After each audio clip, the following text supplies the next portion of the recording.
Leon Trotsky, born Lev Davidovich Bronstein in Yanovka, was the son of Ukrainian prosperous Jewish farmers with no political input. His upbringing in a peasant town allowed him to view the poor living standards of the people around him, which shaped his liberalist ideals.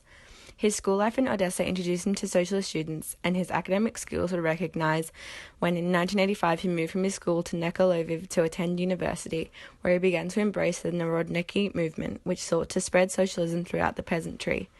His career as a revolutionary began in 1896, where he established a group, the South Russian Workers' Union, and exposed Trotsky to Marxist teachings. After the rapid growth of the group, Trotsky was arrested and exiled before coming to work for Lenin's newspaper. After much thought, Trotsky sided with one of the two social revolutionary groups, the Mensheviks. His dedication to the cause and his contribution to socialist newspapers were all recognized. In February 1917, he did not follow the Menshevik support of the provisional government and therefore joined the Bolshevik cause. The return of Lenin in April sparked the call for the overthrow of the provisional government, and whilst the Bolsheviks' initial attempt of revolution in July failed, their popularity increased, thus allowing for the seizing of power in October, and its execution was in the hands of Trotsky.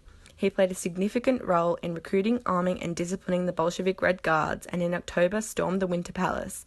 Trotsky was named chairman of Petrograd Soviet, and Lenin announced that all power was in the hands of the Soviets. Whilst the Bolsheviks had gained power through the 1917 revolution, their hold on power was fragile. Their aims to govern Russia through its ethos of communism hadn't taken into account the effect of human agency.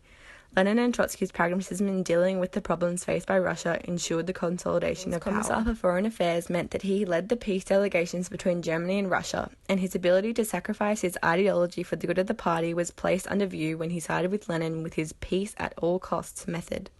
This decision to sign the Treaty of Brest-Litovsk created mass opposition, yet it allowed the Bolsheviks to be in power without international conflict, and highlighted Trotsky's necessary role in sparking the revolution.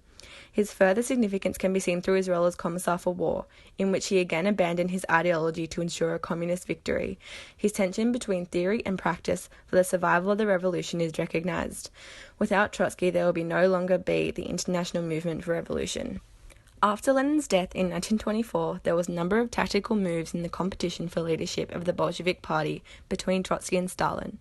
Trotsky's academic brilliance overshadowed Stalin, but his arrogance created an immense dislike by many within the party. Stalin's position as general secretary, his tactical switching between theory, and his theory of socialism in one country, which resonated with the people, ultimately led to the downfall of Trotsky. However, this turn of events could be seen as a good thing in history, as his expulsion ultimately led to the continued writings and critiques that Trotsky contributed to the atmosphere of Russia. Trotsky's role as a revolutionist may have not been documented if he had not posed an alternative to Stalinism, and his book, My Life, is now not only a resource for Russian history, but was also used to inspire the revolution internationally.